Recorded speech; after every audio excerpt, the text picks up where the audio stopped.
मेरे सभी शुभ चिंतकों को मेरा नमस्कार। साथियों, आज एक मेरे लिए बहुत ही ऐतिहासिक दिन है, क्योंकि मेरे 20 साल की भक्ति और समर्पण तथा मेहनत और राजनीतिक जीवन को लेकर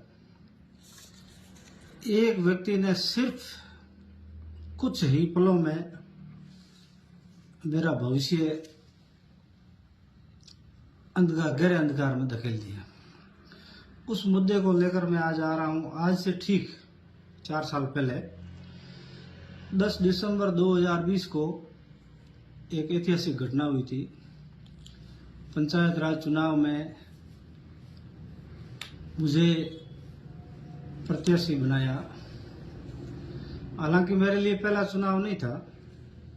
इससे पूर्व में भी मैं 4 बार चुनाव लड़ चुका था। मैंने 2000 का चुनाव लड़ा भाटीपडी गांव से। उस समय कांग्रेस के लीडर रत्नाराम जी हुआ करते थे, तो वहां से मैं 66 वोटों से हार गया।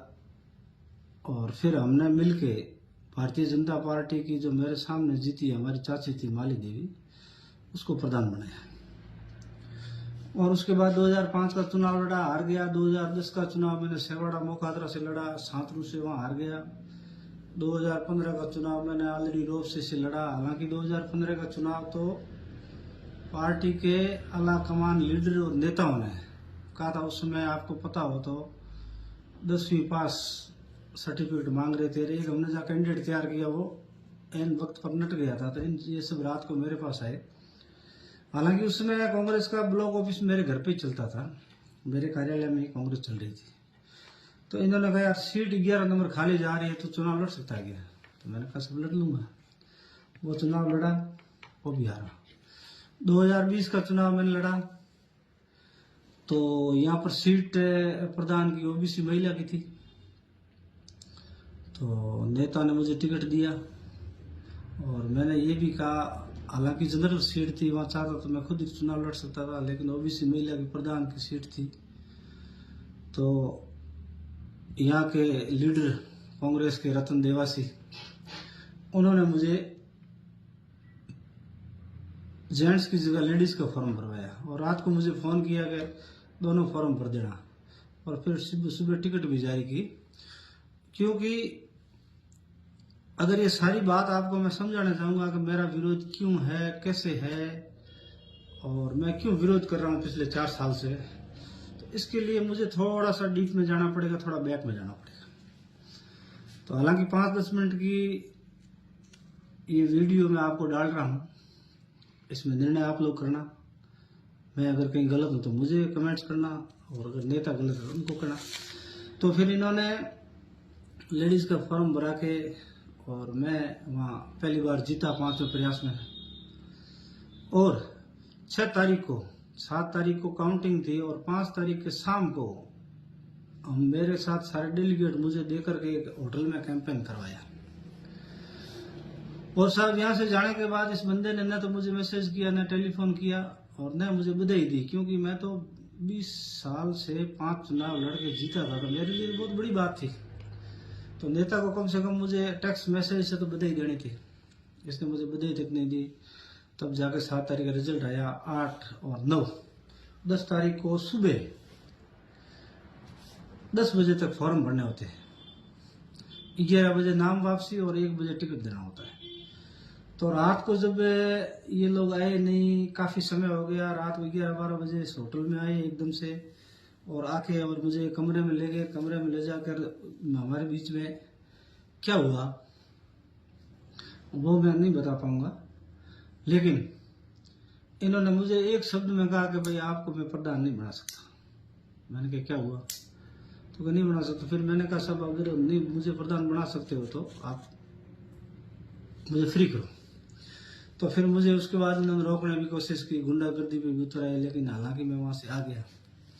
आने के बाद सुबह फिर सब लोग, कांग्रेस परिवार इकट्ठा हुआ सेवाड़ा कृषि फार्म पे। और वहां सब मिल बैठ के ये तय हुआ कि भाई अब टिकट सुरेश को भी नहीं देंगे, आपको भी नहीं देंगे, क्योंकि वहां रिजल्ट ऐसा था कि 7 कांग्रेस के थे और 7 बीजेपी के थे और एक निर्दलीय था सुरेश, जिसकी माता जी सेडिया से। तो सुरेश को प्रधान बनाना इन्होंने तय किया। हालांकि मैंने विरोध किया, मैंने कहा मैं लंबे समय से काम कर रहा हूँ, पार्टी के साथ हूँ, तो मुझे टिकट दिया जाए। इन्होंने नहीं, तो फिर मैं वहां से आगे सुबह कांग्रेस परिवार इकट्ठा हुआ, सारा वहाँ बैठे और बैठने के बाद में समझौता हुआ। समझौता होने के बाद जो भी चीज थी उन्होंने कहा कि भाई सारी चीज जजम के नीचे डालो और पार्टी का सहयोग करो।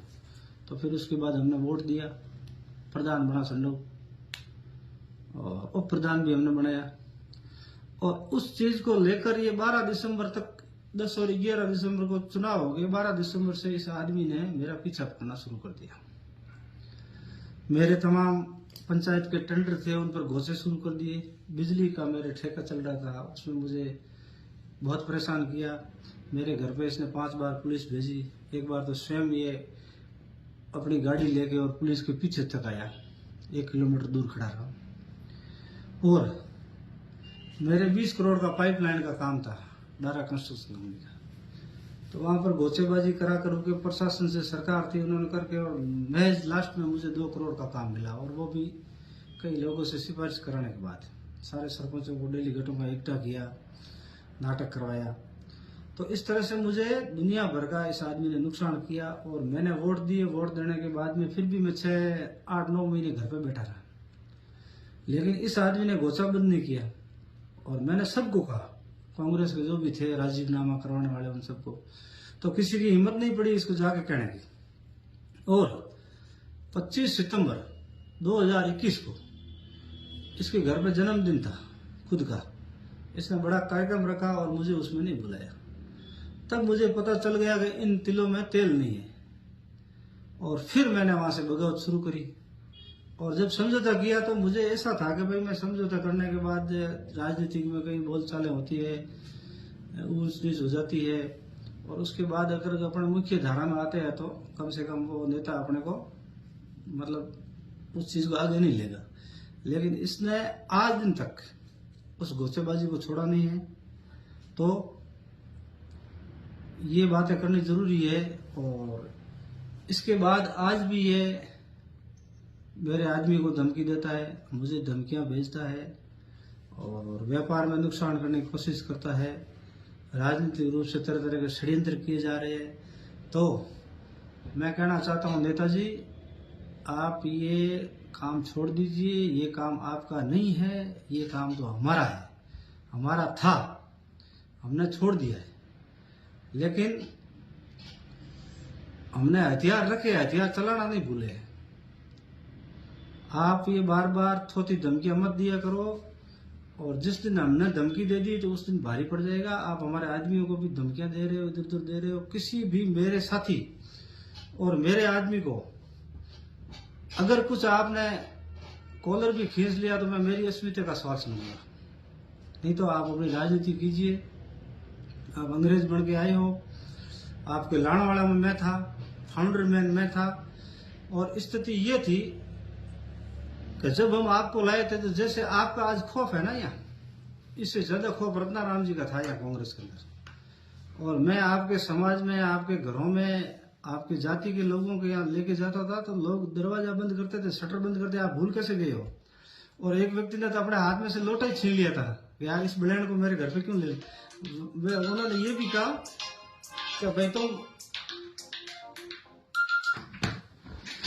एक व्यक्ति ने तो अपने हाथ से लोटा छीन के ये कहा कि थे यार आनंद बढ़ता लाइन आनंद मोरे घरे क्यों लाया, वरना लेन जाओ बटा यार मोरे भी राज करो। तो मतलब इस तरह की पोजीशन थी। और नेताजी क्यों भूल गए हो आप? तो 2001 में जब मैं यूथ कांग्रेस का पदाधिकारी था, जय किशन जी ने मुझे अध्यक्ष बनाया था 99 में। और 2001 में आप हमारे प्रभारी बने थे जालौर जिले के। आप सिरोही का एड्रेस था आपका और आप प्रदेश में महासचिव थे। तो आपने वहां से कहानियां गढ़नी शुरू करी कि यार मुझे रानीवाड़ा से टिकट लेना, आप मेरी मदद करो। तो उस दिन से लेके 2001 से लेके और 9 दिसंबर 2020 तक मेरी भक्ति में क्या फर्क आया बताओ? और हमने हमारा घर फूंका है, हमने पैसे खर्च किए, आपके लिए समय खर्च किया, पूरी जवानी आपके साथ निकाली। आपने कहा यहाँ इस पेड़ले पे पड़े रहो, वहां पड़े रहे, फिर भी आपने मेरे साथ धोखा किया। क्यों? कि ये तो आपकी फितरत में है। आपने किसी को भी नहीं छोड़ा, तो मुझे क्या छोड़ोगे? जब अशोक गहलोत को आपने नहीं छोड़ा, हीरालाल बिश्नोई को आपने नहीं छोड़ा, पुखराज पारासर को आपने नहीं छोड़ा, नीरज डांगी के साथ आपने गद्दारी कर ली, समरजीत सिंह जी के साथ आपने गद्दारी कर ली, सुख जी के साथ कर ली, तो कौन बचा बताओ? बगराज जी के साथ कर ली। और भी कई ऐसे नाम है जिनको आपकी जिसने मदद करी है उसको आपने किसी ने नहीं छोड़ा। तो मेरा तो एक दर्द, छोटा सा दर्द है। गहलोत साहब का बच्चा तो क्या युवा साथी है, तो वो जब यहाँ चुनाव लड़ने आया था आपने वहां भी कलाकारी कर ली। तो गहलोत साहब ने तो आपको यार इंसान बनाया, मंत्री बनाया, एमएलए का टिकट दिया, एमएलए बनाया, उसके साथ भी आपने धोखा कर लिया। तो नेताजी आपको क्या कहूं, मैं पुनः कह रहा हूं, आप धमकियां देना छोड़ो। आप यहाँ जो अपना राज करने आए हो अंग्रेजों की तरह, वो करिए। जब तक आपका समय है कीजिए। हमने तो कोशिश कर ली, रोक नहीं पाए आपको, लेकिन आगे भी हम रोकने की कोशिश करेंगे।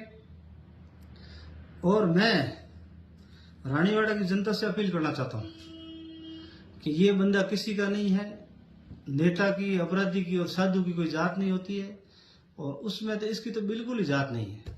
ये अपने सौदे के लिए किसी से भी सौदा कर सकता है। इसने मतलब ऐसे ऐसे घरों में, ऐसे शादियों में जो भाईचारा कायम था गांव में, उसके यहाँ इन्होंने आना जाना बंद करवा दिया और तुरंत अपना स्वार्थ आया और उनके साथ इन्होंने समझौता कर लिया। तो ये आदमी किसी का भी नहीं है।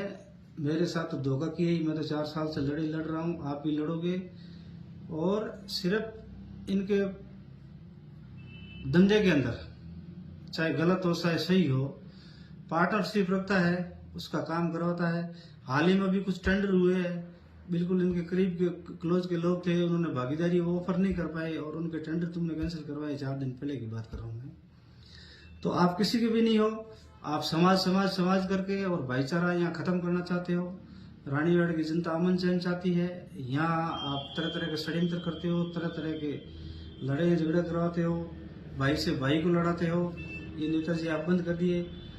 आपका समय है, तब तक आप अपना काम है जो राजनीतिक रूप से करिए। बाकी ये सब चीजें बंद कर दो। ये धमकियां देना और ये व्यापार में नुकसान करना, वो करना, कोई यहाँ से रानीवाड़ा छोड़ के नहीं जाएगा। सारे यही रहेंगे। हम तो जीवन भर यहाँ रहे हैं, यही रहेंगे और आगे भी हम चाहते हैं। हम किसी समाज से नहीं लड़ना चाहते, हम तो भाईचारा कायम करना चाहते हैं और कर रहे हैं।